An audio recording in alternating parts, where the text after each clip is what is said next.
The following presentation is brought to you by the Realm Network.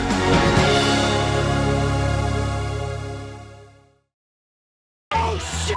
It's Vince Russo! Vince McMahon's best-kept secret. I am the Antichrist of professional wrestling. David Arquette won the world title. I've got a wife, 3 kids at home, and I really don't need this shit. How can this show be so awful, Mr. McMahon? I didn't think it was. Viagra on a pole match. And Hogan, you big bald son of a bitch, kiss my ass. Judy Bagwell on a forklift match.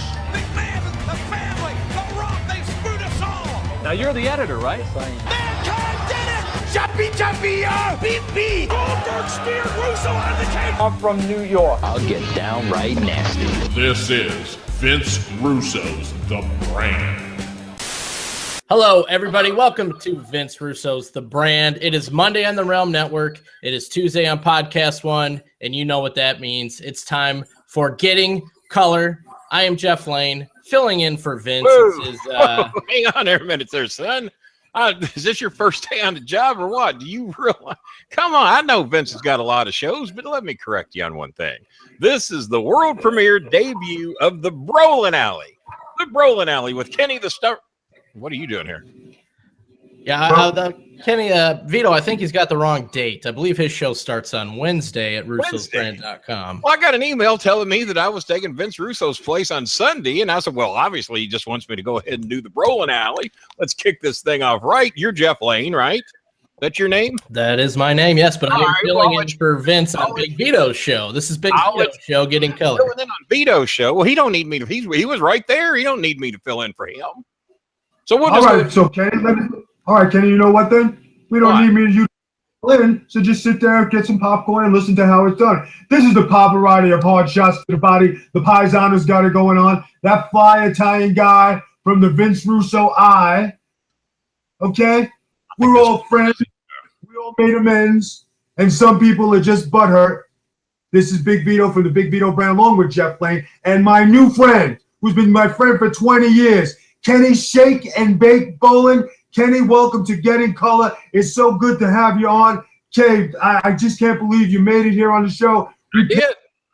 Shake and Bake Bolin, huh? Steak dinner. You're on. Hey, Jeff, run the controls. Let's have a good time with this show. I love fried chicken. Kenny Shake and Bake Bolin. Why not? We can be shake and bake for one night if nothing else. Sounds good to me. Well, why don't I go ahead? Being there's been some confusion, why don't I go ahead and be a guest on Vito's show? And like he said, you sit there and run the controls, and I think the less talking you do, the better this show will be.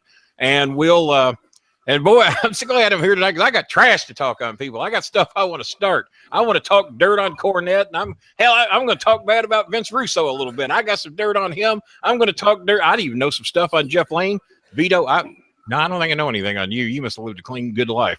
But man, we're just going to trash people and just talk dirty about people and use a lot of foul language, and we're just going to have all kinds of fun here tonight. Well, you know what, Kenny? You know what about our show is why it's different, and you know why it's a good show? Why is that? The concept of this show is we don't trash nobody. What? We don't we're not here to praise anybody to have, try the job. Yeah. We give a good analytic, analysis of the wrestling business of what we feel using our knowledge and the wrestling people, like the fans who have been watching the show, on what goes on behind the scenes. So we don't hate anybody. We don't dislike anybody. We don't talk dirt and trash and reveal secrets and talk about bad at. We don't do that here.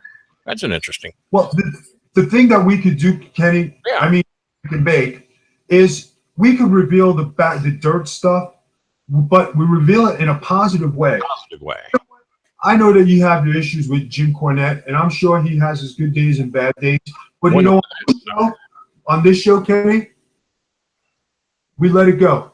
And just like the rest of the people who bash Big Vito, they bash Kenny Bolin, you know what? We let it go because we ain't about that. We're about having a good time. Trust me, there's going to be some of that. People are going to bash us. People are going to dislike us just because of who we're friends with and who we're not. And that's why Jim and I are apparently not friends anymore. But he made that choice, not me. And that's really about as much as I'm going to say about it. Maybe when I do my own show, we'll talk a little bit more about it. But like you said, you move on, and they either like you or you don't. That's why I'm here tonight, and happy to be a part of the Realm Network and an occasional appearances on Podcast One and under the Vince Russo brand. And I'm happy to be here. And if people have a problem with that, well, guess what? We don't hold anybody hostage, and we don't make anybody listen to it. You know what? And Kenny, if you know me in my career, people have talked crap on me my whole life, my whole career. And when it came time for them to step in the ring with me, if they had beef with me, nobody ever kicked my ass. Nobody ever confronted me. Nobody ever did nothing. So what does that say? Makes them a bunch of keyboard war heroes. Makes them a bunch of people who like to talk smack. But when it came time to come face-to-face with Vito LaGrasso, I'm not the toughest guy in the business. I'm not the toughest guy in the room. But you know, I held my own. I always did my stuff. You're the toughest guy in that room because you're the only guy in it. And in this room, I'm telling you, I'm the toughest guy in this room. But Jeff Lane's he's the only guy in his room, but I still bet he ain't the toughest guy. What do you want to bet? Yeah, Jeff Lane, I think is a little. Jeff Lane's hat is a little crooked, so we got to keep an eye on him. He's working with anybody wears a crooked hat, you got to look out for those guys. At least he ain't got it on backwards. That's you know my problem with these guys that wear their hats backwards. That cost me a host here not long ago. Well, I do that. I'm telling you. Had to get and we won't even talk about the night that Kenny wore a dress because that's something that really has to go PG. But I did. Even I wore a dress at OVW a couple of times. It works for you. You probably got a lot of dates, a lot of numbers. I filled it out. I think we can honestly say that. I filled it out. You filled it out one way, I filled it out another. Being as I'm obviously doing your show and you're not doing mine, what are we going to talk about tonight? I'll go ahead and let you take the reins and you lead us where you want to go. All right, Jeff, what do you have on tap tonight? Let's start. Let's see. What we got on board. You're really going to let Jeff talk? Yeah, well, there was a. Really? All right. Yeah, there's a specific topic that Vince wanted us to discuss tonight. So I saw this video, Vito. It's up on your YouTube, the Big Vito brand on YouTube. If anybody wants to see this, go to Vito's YouTube, check it out, subscribe to his channel. But about 7 years ago, you were involved in this crazy incident during one of your matches in Nepal, where a riot broke out with the fans. Police had to get involved. They were throwing things at you. I've heard about that. Yeah, absolutely insane. You can see it on Vito's YouTube. So, Vito, like the first thing I got to ask is, like, how do you get booked in Nepal? Like, how does that even come about in the first place? Well, I tell you guys, there was a guy, his name was the Himalaya Tiger. He came to Johnny Rod's school back in 1992. He was a war hero from Nepal. And at the time, nobody was really his friend. Nobody used to treat him good. But being I was one of Johnny's students, I treated everybody good. I helped the guy out. I never expected nothing. I didn't know he was even a war hero. So years later, after I finished with the WWE, did my stuff, he gets in touch with me on Facebook. He said, "Would you like to come to my country?" I said, "Well, where do you live?" He says, "I'm in Nepal." I said, "Okay." So we worked out a deal. Here I am going to Nepal for the first time. I'm the first American wrestler to go to Nepal. Wow. And all good intentions, They never had wrestling there before, not of this magnitude. So he's got a nice tour booked for us. And, we get there, we get off the plane. Of course, we had something worked out for the people. I get off the plane, I go through the ritual. They're very gracious people, very humble people. And I'm getting, Hawaiian lace put on my neck. I'm getting things from the people. I'm getting blessed. Wait. And all of a sudden, no sooner than you get off the plane, you're getting laid in Nepal? I got Hawaiian lace. Put around your neck. Yes. I just want to make that clear. All right. So here we go. We're getting honored as I'm walking through the airport. Then I turn on him and I beat the living hell out of him in the airport on live TV with the police watching everything. Not a person came near me, and I am kicking the living hell out of this guy. And my suit jacket comes off, my passport goes here, my wallet goes there, and I'm going to town on him. Finally, all these people start to gather. They usher me in this car, and we take off. No. Not one person jumped in to help. I was an animal, right? So there we go. We go to the first event. Go to the first event, and there we are in front of it. Had to be over 5,000 people in this small building. No security. Oh, no. 5,000 people. Oh, so God. it was like, something you see in the fairy tale books where every time he did something, they cheered the USA with the boos. I mean, it was something. It's like out of the Rocky movies. So we're going back and forth, and he's like, he's so hyped up, he really couldn't understand English. I go to pick up a foreign object on the floor. I turn it up. People see this. I tell him, all right, here it comes. I nail him with a right hand, and it looked like I knocked him out the way he took the bump, if you look on the video. When I did that, the lights started to shimmer. The place started to shake. I had a rain of chairs come in the ring. And I was like, oh, my God. I said, what's going on here? We had a female referee that night, and they didn't know, like I told you, they're primitive. They didn't know nothing about wrestling. Right. And there's a lady referee, and I'm ready to fight, and then I see her crying. I go over and cover her, right? So these guys are taking wax with me with the chair, and I got my back sliced open. Now, wait, these fans are wrestlers or what? No, these are the fans. Oh, the fans. So the wrestlers came in the ring, and they covered me. So the whole team, and before I went out there, I had told them, I said, anything happens, we all stick together. I said, that's the way wrestling is done. Who would know that these words would come true to fruition, as I'm the one being scrutinized. So as I'm covering, trying to get out of this building, there are these like 2 or 3 security guards, and they have little poles. And these guys maybe weighed 110 pounds. Finally get out of the building. When the police come, they take me in a squad car. They usher me out of the building, get me in a hotel. Army comes to the hotel. I'm sitting in the hotel. And then I'm finally calmed down. And one of the Japanese goes, Vito-san, your back is cut. I said, where? He says, my whole back was sliced up. I didn't even feel it because my adrenaline was so high. Right. And I was bleeding. I had to get, taken care of. So this became a national incident in Nepal where the U.S. Embassy got involved. Now, they're hearing about this. My fiance at the time, my girlfriend, she's reading this and watching this on TV. People are crying. People are doing this. I wasn't leaving. I was finishing this job, right? But the things that happened, the U.S. Embassy says, are you okay? Do you want to go? I said, no, I'm staying here. I'm finishing this. Wow. Tougher than I am. The next show. I've been getting out of there. Hey, listen, a lot of guys question why I stayed. I said, I'm not leaving. I'm finishing this. I'm old school. I was taught one way. You're a heel, you go. Right. Next show, we draw 20-something thousand people in a soccer stadium. My Lord. I am walking the longest mile to get to the ring.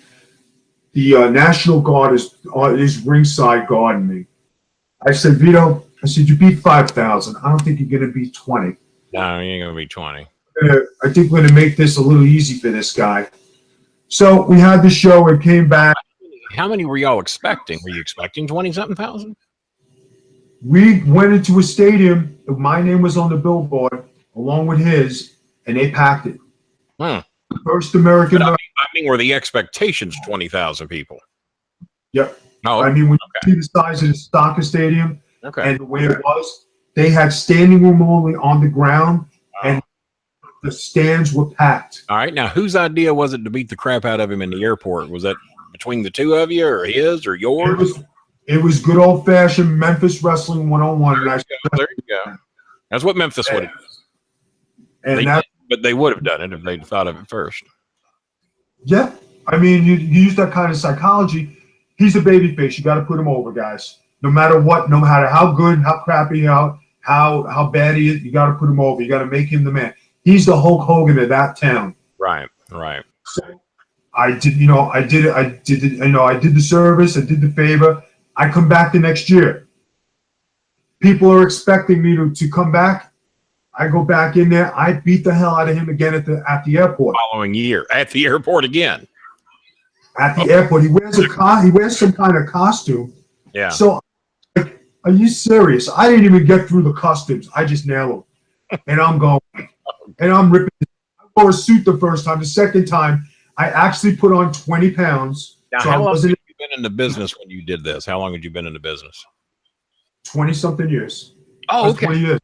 Damn, I didn't realize. I was already through. Carlos Colon, All Japan, Memphis, Jerry Lawler. You learned You learned from all the old schoolers then. Yeah, I went through the last of the territories. I was ECW, WCW, TNA, back to NWE, back to Japan, Germany. You're talking all the things that make you a wrestler, make you have the psychology down pat. Right. You go and put this into something where you're the man now. Okay, you're going over. Yes, am I a huge star in the business? I'm not the Hogan, the Rock, or Steve Austin.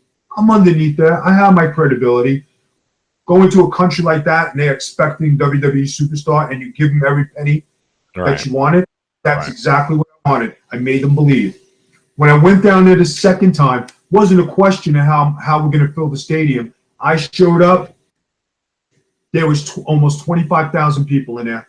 Good Lord. And when I beat him for the title, what happens? I grab that belt and I go with the army and we'll run into the friggin' dressing room so I can get out of there.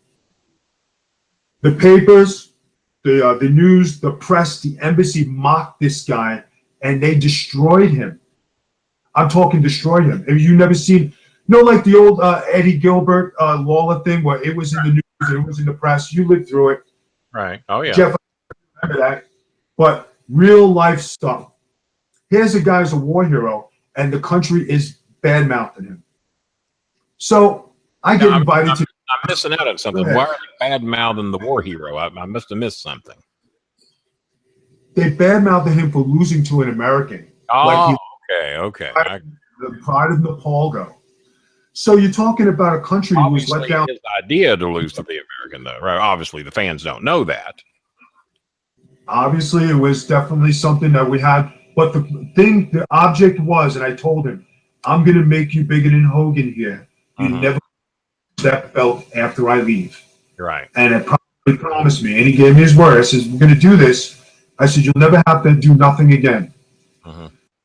We go, I win. We go to the embassy. Everything is good. He comes out the second match, another 20-something thousand in the stands.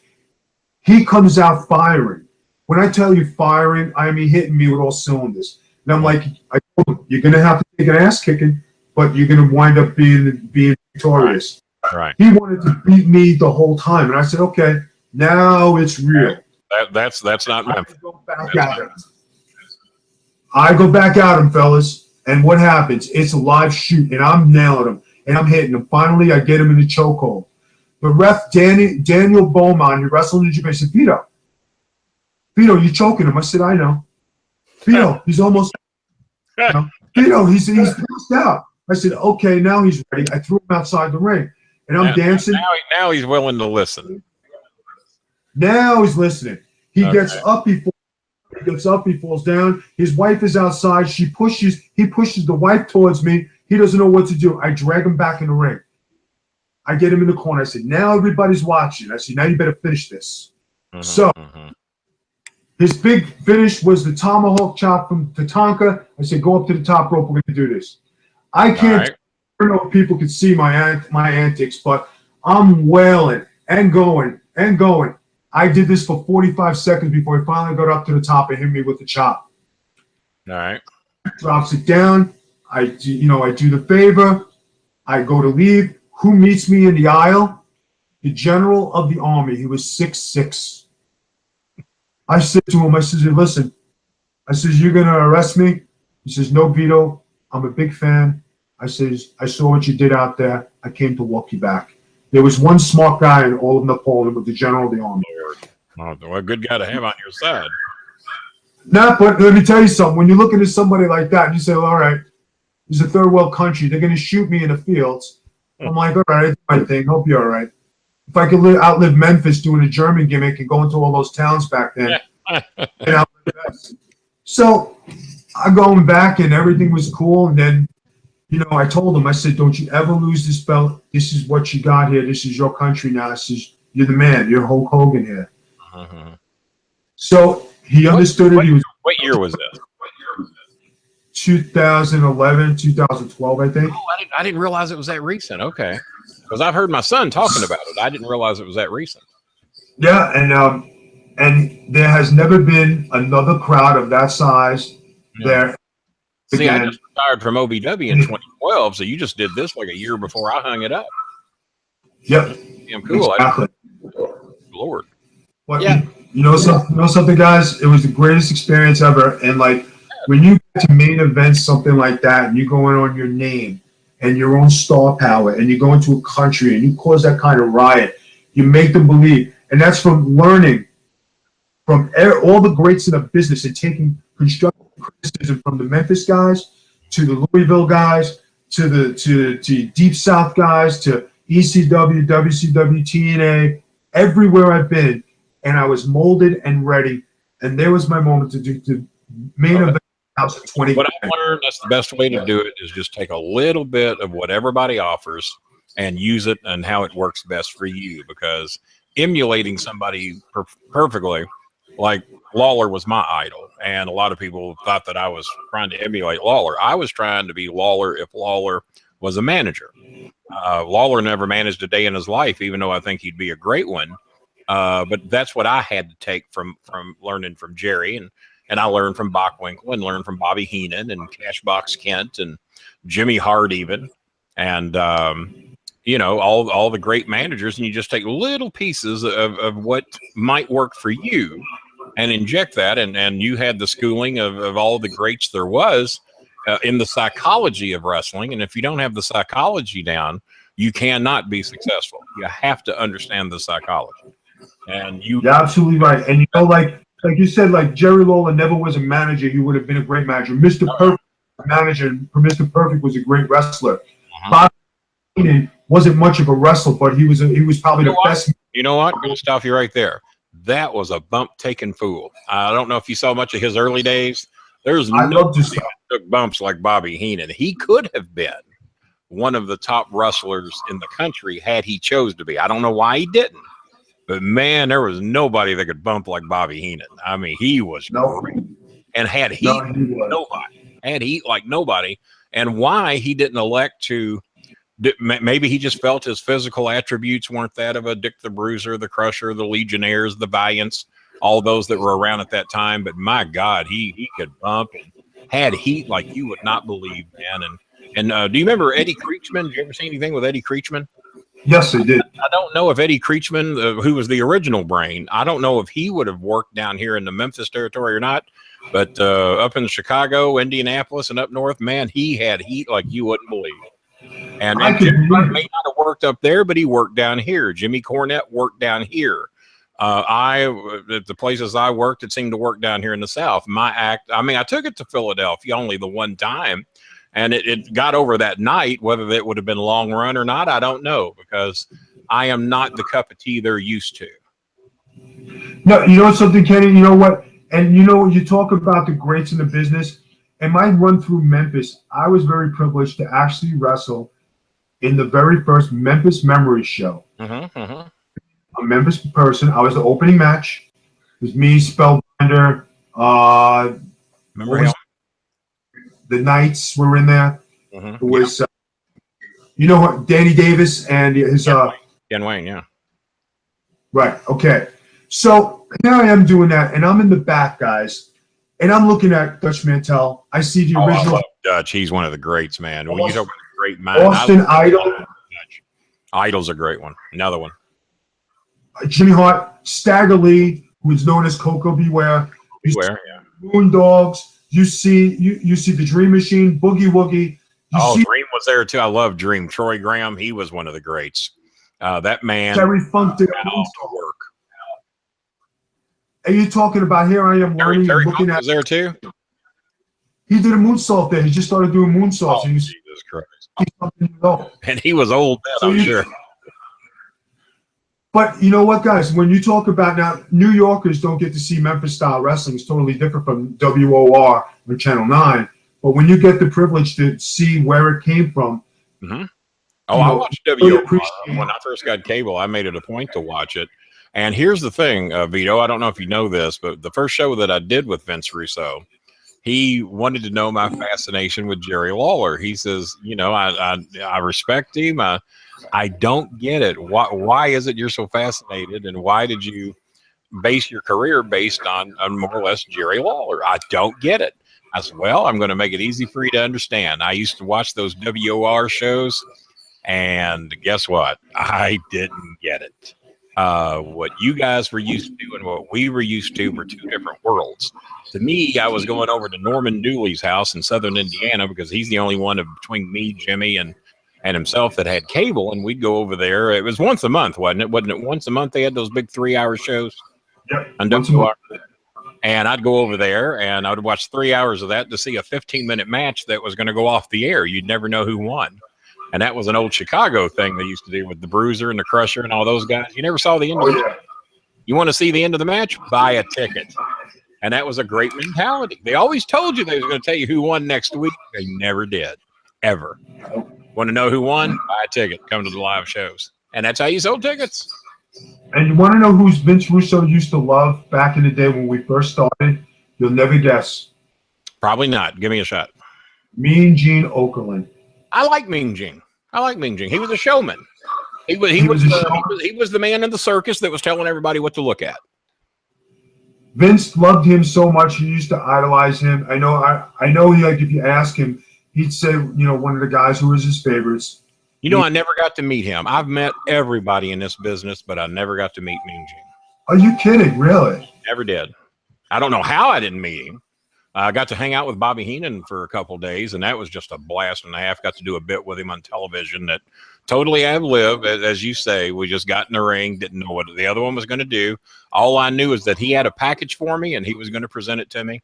That's all I knew. And the rest of it, we just made up. And I'll tell you something. Bobby Heenan gave me the greatest advice ever. When I beat Terry Funk for the hardcore title on Nitro, Mm-hmm. I was talking to him. He said, "Vito, you had a great honor of beating Terry, working with Terry." He says, "Now remember to always put that belt around your waist. Mm-hmm. Respect the title. Respect right. the title." And he told me, he says, "Vito, why would you want to carry the belt? Because you always have to have your hands free, and you always got to be ready to fight. If anybody notices my hardcore matches, that belt never fell off my waist unless I took it off, because I strapped it on all the way around. I used every clip. So if you ever watch the hardcore matches, that belt stayed on me. Because Bobby Heenan told me, don't ever let that belt go. Always have your hands free. You're ready for a fight. The hardcore champion." That title is only as important as the wrestler makes it. And people seem to forget that these days. It's not the importance of the title. Like, look at what's happened to tag matches. Remember when it was a big deal, and I hate to keep throwing Cornette references out, but that's the reference I have. When, we'll say Jerry Lawler and Jim White would win the Southern titles at Memphis with manager Sam Bass, or the Midnight Express would win the tag team titles, and what a big deal it was to beat the Road Warriors or the Steiners or whoever happened to have those tag titles. You had to make those belts important. Can you name who the tag team champions are right now in either division of either Raw or SmackDown? Let's see. I think it's Rollins and Ambrose, because I think they just beat Sheamus. And you're right. And the only reason I know that is because you reminded me. If I had come up with it, I wouldn't have. And then I think on SmackDown, it's the Usos, because they're the best heel team. Yeah. All right, so you got me. But Jeff, do you have anything to add to this conversation? Huh? You have anything to add to this conversation, or are you just sitting there eating? Well, I told him to keep his nose out of this show tonight. Now, I didn't know he was going to take me seriously. You can chime in a little bit there, Jeff. I don't care. Yeah, well, I'm still network yet. Yeah, I'm still thinking about this Nepal incident. And like I said, anybody listening to this, if you I didn't want realize to that was 2011. Yeah, and if you want to see it, go to the Big Vito brand on YouTube. I'm going to go see it. I'm going to check it out. My son's told me about it, but I'm going to check it out tonight. But just yeah, remember Vito, one thing, guys. Guys, one thing is that this is a documentary, and me and my producer are working on this, and it's going to be something to watch on the upcoming weeks of the YouTube channel, and you're going to have a full documentary with pictures and a story. So we're going to leave it here old school Memphis style, and we'll come and catch it next week. Come and buy a ticket. There you go. Buy a ticket. Buy a ticket. Buy a ticket. Yeah, I'm with you on that. Yeah, and Vito, you had said that the audience was primitive as far as the fact that they didn't understand it was entertainment. They think they're going to, a fight here.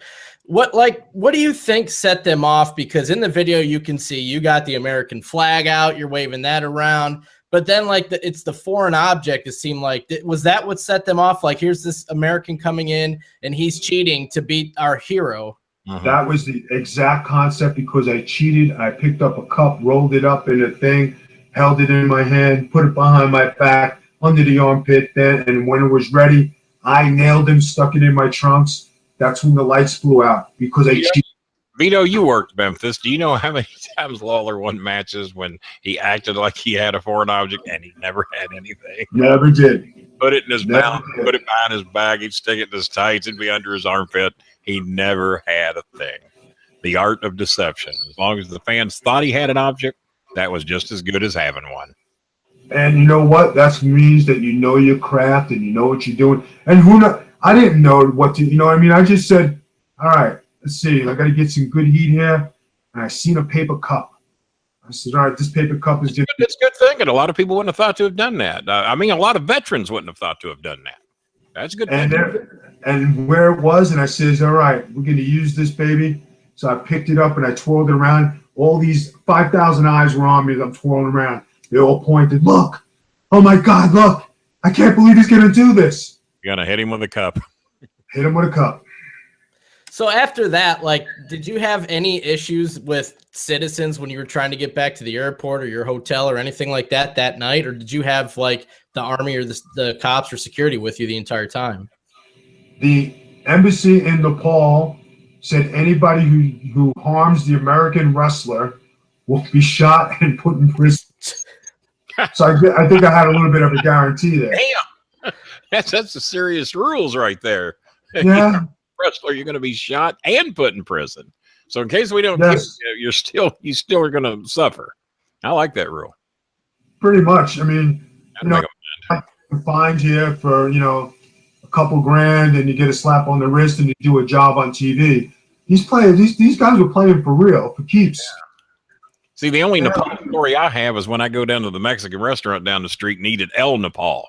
It's the only Nepal story I have. Yeah, they're willing to shoot me when it's buffet night. They threaten to shoot me if I don't leave in time. And then you meet cousin Sonny Nepal. He works the register. He does, as a matter of fact. Never gives me a discount either. I'm known for bartering and trading, and I tell you what, I've never been able to barter with a Mexican or Chinese restaurant in my life. And Subway, I think I've been able to trade at Subway once. So all the great bartering skills everyone thinks I have, those are the ones that are kryptonite to me. I cannot get anything happening at a Mexican restaurant, well, other than Qdoba. Now, if you count Qdoba, I've got some pretty good deals going there. But as far as the standalone, the authentic Mexican restaurants, no. Chinese, no. Ain't getting anywhere. They don't want to hear my act. Don't know. I know you go to the Waffle House, Jeff. Tell us how that treats you. Yeah, I've been to a Waffle House, but I don't have any up in this area. No Waffle House up north? No. Really? That's a southern thing? Not Rochester, anyway. Not in Rochester. Okay. What about your chili? Do spaghetti or no spaghetti? Yeah, I don't eat spaghetti. Oh, stop it. For crying out loud. You're making me ashamed to be on this show. Below the Mason-Dixon line, son. I guarantee you when Vito was down here, he had some chili with spaghetti in it, didn't he? I did. And how could you say you don't eat spaghetti with me and Russo, two Italians here? At least exactly. I'm 75% Italian too, yeah. What's the other 25%? Obviously more. You're not eating spaghetti. Yeah. All right. Just want to break it down. This is exactly what you are. Yeah. 75% 25% idiot if you're not eating spaghetti. That's the way I see it. Yeah. I want to be an honorary Italian. I'm half or 1/4 Cherokee, quarter German. I don't know what the hell the other half is, but apparently I'm Italian because I love spaghetti. You're from Southern Italy. Southern Italy. You might be right. You might be onto something there. I try my best. So I read there was laughing at the commentaries, Jeff. You're not supposed to laugh. You're supposed to be serious. I know. Maybe alive. Come on, Jeff. It's just like, I don't know if you can verify this, Vito, but I'm reading that 1,600 chairs were broken at this thing. 1,600 chairs. Well, out of 25,000 people, that ain't bad. Well, no, the first night when there was 4,000 there, it said online that there were 1,600 chairs that were broken in a small. That's a higher ratio there. Yeah, and a small group of police had to contain all 4,000 of these people. Like, how did they settle them down? Like, that's the part I couldn't see on the video. Threatened to shoot him. He already told you. Well, you want to know the funny thing about it? It settled down when we started to hover over and we started to walk back to the dressing room. But the dressing room was made of cardboard, so that was knocked down. Whoa. A cardboard locker room? The funny thing was, those fans just cut a window out and wave at you? our luggage, our gear, our wallets, and our money was still all in the place. They just knocked the thing down. Nobody stole a thing. They just wanted to kick my ass. Amazing. Hell, over here you can put your stuff in Chase Bank in a lockbox and they'll figure out a way to get your money. I'm telling you. So that's your answer, Jeff. There you go for that one. And like, did you have any doubts about going back, or was it 100% yes? I got to go back for this. It was 100%. I knew him. I knew he was 100% in. Hell, he's got him now. He's got him hooked. Now you got to do is live. Now here's my big question: being as Jeff Lane is lacking and ain't doing his job, what was the payoff, buddy? What was the pay date for that? Give me a ballpark. It was. You say $25, and me and you gonna have some heat. It was a couple thousand. Well, and then plus all your expenses and everything, I guess. Well, it was still probably got the low end of the percentage, but that still ain't a bad day's pay. Well, you want to know what the bad part about the whole thing is? What's that? Said, how did you make out of the gate? You had a packed house, 25,000 people. You want to know what the shitty? You're not gonna sell any merch. That's for damn sure. No, and I'm sorry for cursing people, but I was mad. He says the government took the money. I just threw my hands up. I said, all this work for what? Oh my God. You know what? He's the Nick Goulas in Nepal. That's what happened at Nick Goulas shows in the South. Nick Goulas, there'd be 5,000 people in the house. Now, of course, ticket prices back then were $250 to get in the building and maybe $6 for ringside. And the mid card and underneath guys would be going up because they would get a little bit more of the gate when the crowd was 5,000 or 6,000 or even 12,000 people in the Mid South Coliseum. Hey, Nick, there's 11,000 people in here tonight. My pay looks a little short. No, man, somebody left the back door open. The back door let 8,000 people in the building. They were getting paid on 3,000 people, and there'd be 11,000 in the building. So he is the Nick Goulas of Nepal. That's what he pulled on. Oh, the government took it. Only Nick never thought to say the government took it. And let me tell you, I talk ill of the dead, but that's what he used to do, and there's a lot of people that tell you that. I was shocked, and I couldn't believe it because 2 houses of 20,000 people, he didn't make any money off the gate. Government. But it's a poor country. It's a third world country. What do you expect? Jeff, I know you shocked. Did you know that Nick Goulas was the first promoter that I ever worked for? No, I did not know that. Yeah, he gave me my start when Lawler wouldn't really get me in and Cornette wouldn't pull any strings and get me in. I ran into Nick Goulas at a service merchandise. He saw me. Well, we saw each other in line. I walked up and shook hands with him. I said, Mr. Goulas, I said, what a pleasure it is to meet you. I was there returning a surround sound receiver. We won't get into the details of that transaction. And he said, and I told him who my friends were. I said, I'm very close friends with Jerry Lawler and Jim Cornette. We have some mutual friends.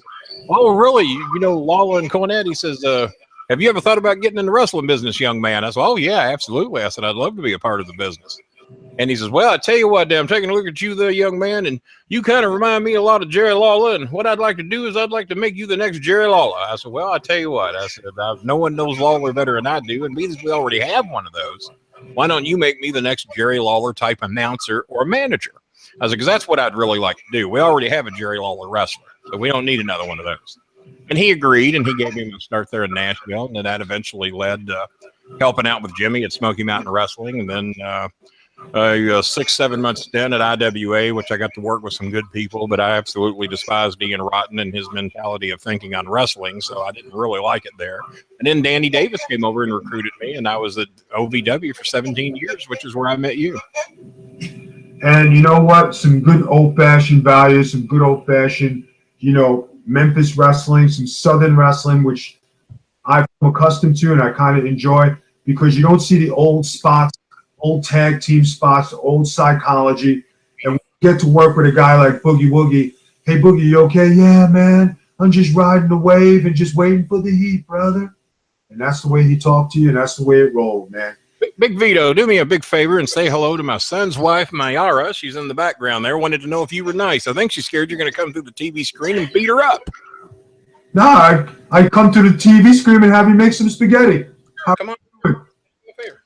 She wants to ask you a favor. She appears on a lot of my podcasts with me as the Maya Doodle, and she'll be joining us on some of these shows. And we'll come over here where you can get on camera. I just okay, so I don't know anything about wrestling. This is not wrestling related. That poster behind you is amazing. Oh, I knew she would love that. She is a mustache freak, and the minute I saw that, I said, "Oh my God, Maya would lose her mind if she saw that." I love the mustache poster, and I just wanted to say, yes, if you happen to have a second one, I will see if I can find you one. Oh my God, thank you. I will send it to you. For that, all right? The minute I saw that, I'm going, "Oh my God, I was in Maya front would of the die." window, and it caught my eye from over there. She wouldn't leave, and I couldn't figure out why. I was, well, come on in, for crying out loud. You can go. It wasn't my handsome face. I can't believe it. Well, if you had a mustache, I think it would have stopped for you. Oh my Lord. Oh wow. Loves mustaches. I have never. You want to know as far as the mustache goes? I have never been able to grow a mustache my whole life. I can't either. But I think part of being Cherokee Indian's got something to do with it. Got all this hair, couldn't grow a mustache. My life depended on it. Yeah, me either. All right, I got 4 strong hairs. That's it. I just wanted to say thank you so much. I saw it from outside. I had to stop. Thank you very, very much. No worries about it. Thank you for stopping in. I greatly appreciate it. Ladies and gentlemen, you'll be seeing her on the Bolin alley real soon. That's the Maya Doodle. I'll try to grow a mustache until then. Yeah, absolutely. Yeah, Vito, Kenny will be joining us now on russosbrand.com starting this Wednesday. So if you're listening to this on Podcast One, the show will be released tomorrow for free on our YouTube. Kenny, tell them about the Bolin alley, because you and Vince have been working on this concept here for a while, and now it's really happening this Wednesday. Well, it's really happening. And finally, we first of all, after Cornette and I had our differences, and we didn't really speak to each other for quite some time. About 3 months had gone by, and it was apparent that I wasn't going to be associated with Jimmy anymore. He wasn't picking up the phone to call me. I'd reached out to him 2 or 3 times, never heard back. I said, well, I'm going to, as LeBron James once said, I'm going to take my talent somewhere. And Vince has kind of toyed with me, maybe coming on the Realm Network or maybe doing some shows with him on Podcast One. And I said, well, I don't really have anywhere else to go right now. Well, that's a lie. I had a lot of offers. But the only one that really, really caught my ear was Vince Russo and working for his network. So I debated about it for a while. Then I put out the word that, well, Kenny Starmaker Bolin is going to be joining Vince Russo on the Realm Network, making occasional appearances on Podcast One with him. And hopefully this will build to our own show on Podcast One and the Realm Network. And we're really looking forward to it. And then about 2 weeks later, I posted, well, we've decided that the Bolin alley is not going to be coming to the Realm Network. And I will not be having the Bolin alley with Vince Russo. We're not going to do it. So everybody's going, how the haters are. Oh, so some of the haters are, yeah, he's not going to do it. He backed out. And then many are very disappointed because they really wanted to see us do a show together. And I even heard word from Camp Cornette that, you're not going to be doing Vince's show. Oh, we're so sorry. Is everything okay? And I'm going, that was from Jimmy's wife. And so I didn't respond because I knew where we were going with this. So the very next week I make the post. We would like to proudly announce that the Bolin alley will be appearing on the Vince Russo's Realm Network on September the 13th with my co-host Jeff Lane. And we hope you all come aboard. We're really looking forward to it and can't wait to be a part of Vince Russo's the brand family and the Realm Network. And man, it wasn't over. It was over then when I made that announcement. Yeah, why do you think that is? Vito welcomed me with open arms and everybody that's associated with the network, Jeff Lane. And as a matter of fact, Jeff Lane had heard some of the Bolin alley shows and had buzzed Vince on some of the content and about me standing up for Vince when people were bad-mouthing him and trying to cause trouble. And I've always stood up for Vince every time. And I'll be the first to admit I've lost some fans over it, but I've also gained some fans over it. So, and the way I see it, if you're not with me and my morals and my way of thinking and you want to bail, that's fine. I could care less because if you're not with me and my way of thinking and you just can't deal with that, then go. I'm never going to beg anybody to listen to the show. I do ask everybody to give us a shot. And then if you don't like it, go elsewhere. You don't have to badmouth anybody. You don't have to trash me or Vito or Vince or Jeff or anyone else. Just you like it or you don't. Yeah, and that's what I wanted to ask Vito, because on your show, Kenny, you and especially your son Chris was talking about this. Why do wrestling, and not all wrestling fans, I understand that, but a lot of wrestling fans, they feel like they have to pick a side anytime two personalities don't like each other. Right. And you just lost a friendship because you wouldn't pick a side. Right. Like what's the psychology in that? Like, I don't know, Vito, you talked about the top of the show. Especially when you're 50-something-year-old man. We're not in the 4th grade. We're not in the 6th grade. Well, if you're friends with so-and-so, well, you're friends with her. Well, she was my girlfriend. You can't be friends with her. It's just that kind of stupid to me and that ignorant. And if I disliked everybody Jimmy Cornette disliked, I wouldn't have any friends. Maybe 2. Hey, I got to tell you, listen, to Jeff's question, I can't answer why people pick sides. And, I guess people lose the concept of what wrestling is. It's entertainment, and you're supposed to sit there and enjoy it. And I guess there's a loyalty to some people because they think they have to listen to one podcast or another. It's just like being a babyface and a heel. People pick and choose. But at the end of the day, you're going to listen to both anyway. They are. They are. And it's just like, okay, I'll give you a perfect example, right? Now, we had a conversation a couple weeks ago about, who listens to the show. And being that this show is not about bashing people, we don't praise people because we want jobs. Do you think that the WWE listens to our show? Of course they do, because they want to hear what we have to say. Do you think that TNA listens to our show? Of course they do, because they want to listen to what we have to say. And it's only the nature of the beast that everybody listens to what everybody says. But at the end of the day, you're just doing something that you like. You're being honest. Some people have a different agenda. Some people, do things in a different way. But if you're doing things out of the goodness of your heart, and you're just trying to have a good time with no drama, and just be friendly and give a good analytic analysis of the business on your experience, not on your friendship, not on who you worked for, not what you did.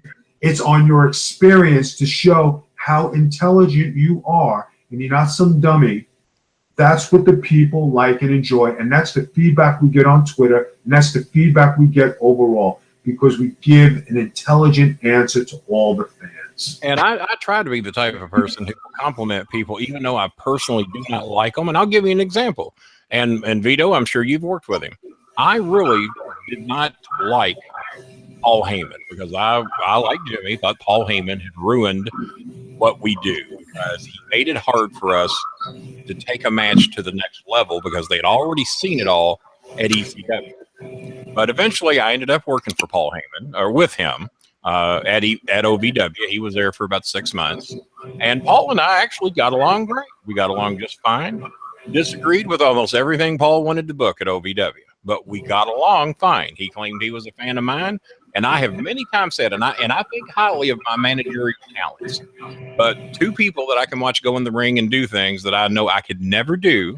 One of them is Bobby Heenan. Bobby Heenan, and even though anytime I've ever get compared to him, it is the ultimate compliment, but I know that Heenan can manage circles around me, and even today, if he was to manage, he would manage circles around me. And the other one, I'd give anything if I could do promos like Paul Heyman does. I have my own way of doing them.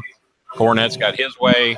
Paul Heyman has a way that I can't do. If I was told to go in the ring and do a Paul Heyman interview, I'd be screwed because I could never do it. And so even though for a while I personally didn't like him, I disagree with his booking mentality, but man, can that man do a promo. And I don't have a problem with giving compliments to people, even though I may or may not like them. And me and Jimmy are having our differences. And trust me, I'm not ever going to say anything about Jimmy that's not factual because I've known him for 41 years. And we've talked every day. I may say some things eventually that he don't want out there.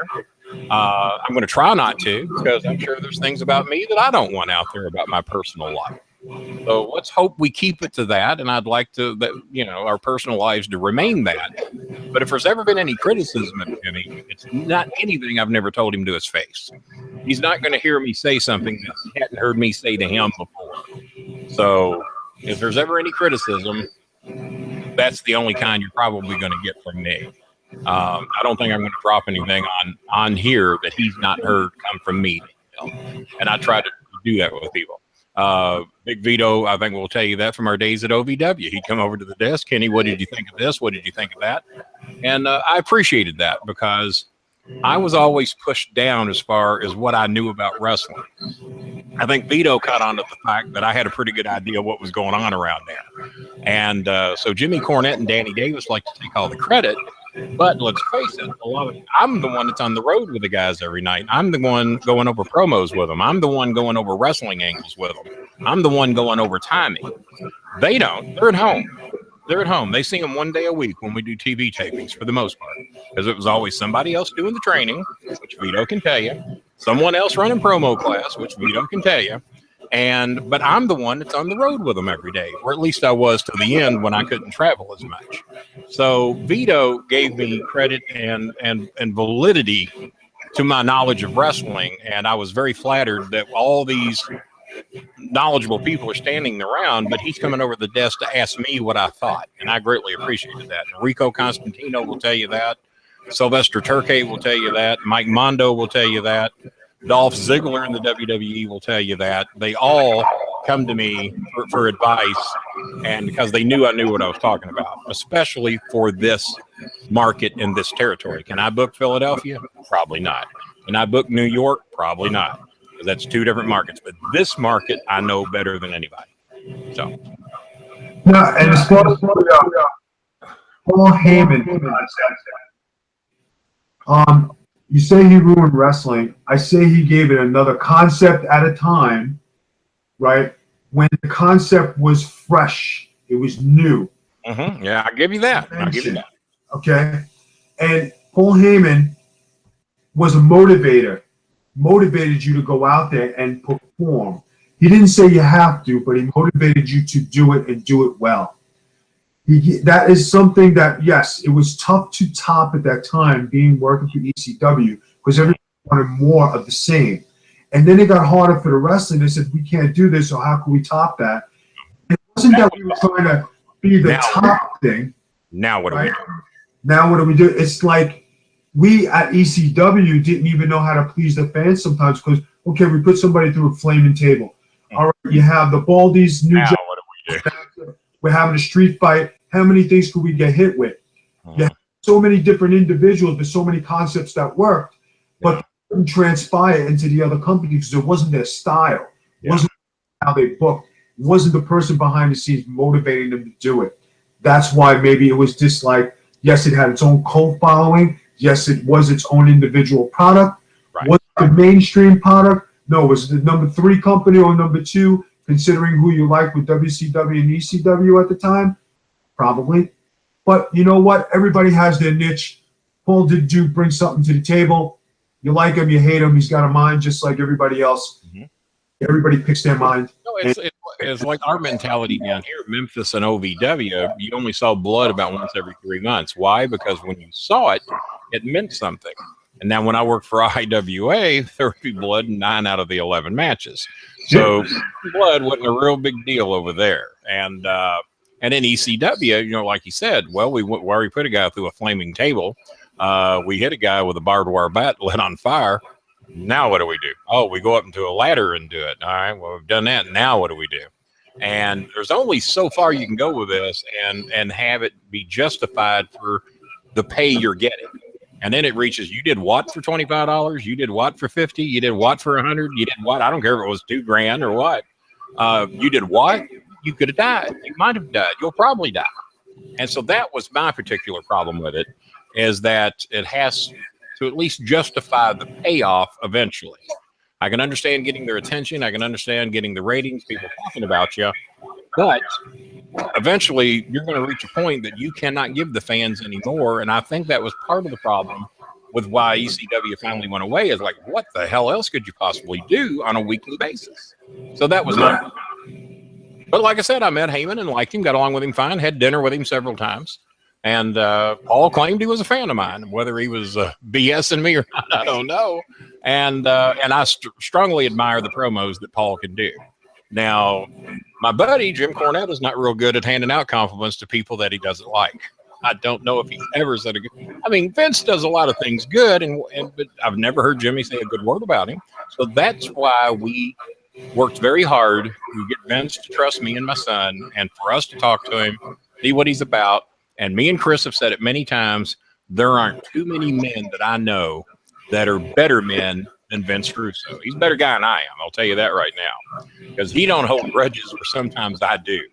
He won't use language that a lot of times I do. And that's personal choice. I agree, but I label him as a better man than me because he's got more love in his heart probably than I have, and I think I got quite a bit in mine, especially when it comes to pets, people who are misfortunate. I do everything I can. I'm far from rich, guys, but I do everything I can to help the guy who can't help himself. And I think Vince is exactly that type of guy, and I just know that Vito's that type of guy, and those are the type of people I like to hang around with.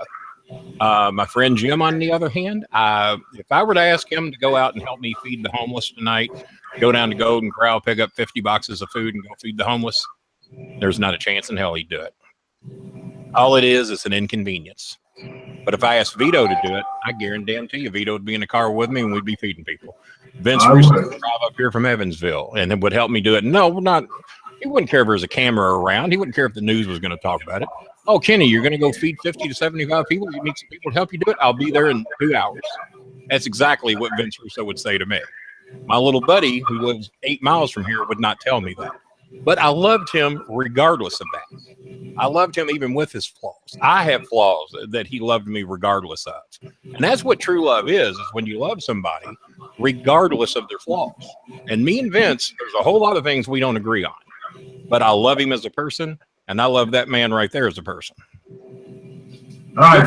Jeff Lane, not so much. Well, yeah, and remember, everybody, we're going to chase the subject. If you're looking for love. Yeah. If you're listening to this on podcast, ladies and gentlemen, I'll promise you that. Yeah, no, I think I'm doing okay there now. But anybody listening to this on Podcast One, remember, you can get this show on video every Monday. Every Monday at russosbrand.com. You get all our shows on video. If you want to see this show on video and sample it, Vito, we just put up for free the episode of Getting Color on our YouTube channel in full video where you and Vince reviewed SummerSlam. So if anybody wants to check that out, go to russosbrand.com. Check that out for free. But you can subscribe for only $2.95 a month. You can opt out at any time. russosbrand.com. Any final thoughts? Really get to do the Bolin Alley for real? Like my own show? I kind of feel like it was my show tonight, but yes, we will be starting that this Wednesday. Can I plug anything before we go? I mean, absolutely.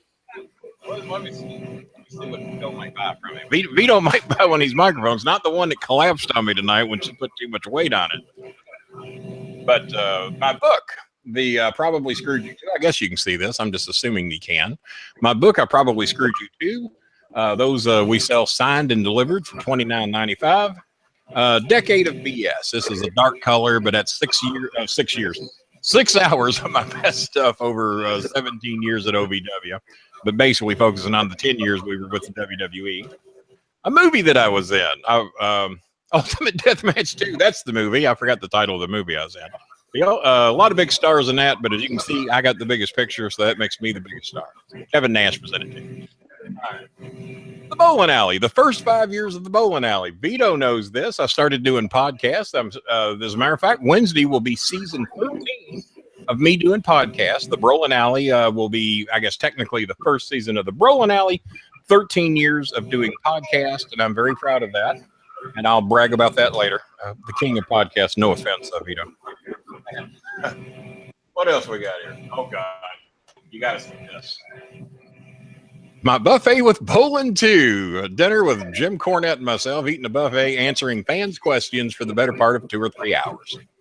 Yep, I'm still selling them. Good day. That's about it. I can plug more stuff later. Yeah, Vito, Kenny told me earlier that you get 33% of any profits from anything sold because of the show. So that's good. Well, I have a piece of merchandise here. Okay, I got this golf ball.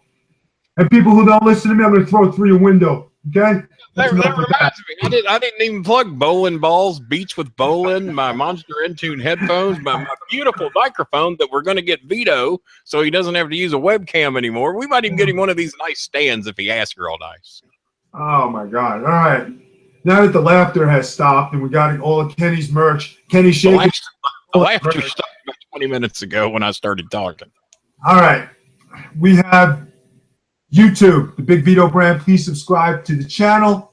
It's free, people. You have a lot of good videos on there. Go to the Big Vito brand on Twitter. We could always use more followers. I do that all the time. I do. I'm there. Okay, we have Facebook, the Big Vito brand. We have ProWrestlingTees.com/the Big Vito brand. Go and get yourself a T-shirt. We have documentary coming out. It's going to be about Nepal versus the country. I'm sure it'll be a good listen, a good movie to watch. It'll be a documentary. It'll be something interesting. Catch us on Getting Color with Vince Russo on Podcast 1. And you could just catch me live, baby live on Facebook when I do my live remotes. And I think that's about it. You know, I think we did good, Kenny. It was good to do co-host a podcast with you. Jeff, it was excellent to have you there. Sit and listen, watching you. Didn't he do good sitting and listening? He did a great job sitting and listening. I'm telling you, eating his popcorn, having his mom pay $2.95 tomorrow so he can get the updated version. There we go. Right. That's right. Yes, I'm good at that. But yeah, and Vito mentioned it again. If you want to see this Nepal incident, it's at his YouTube. Absolutely nuts. You got to check it out. I'm going to be there. I know that. Yeah, but thanks for joining us, everybody. Again, remember, Russo'sBrand.com. Joining you. Yes, and thank you, Kenny. Brawlin' Alley starts this Wednesday. Check it out. As always, pleasure having Big Vito on Getting Color. Watch this every single week. Check out his YouTube. I'm bleeding now. It's a tough show. I got color. And on that note, have a good night, everybody. Good day.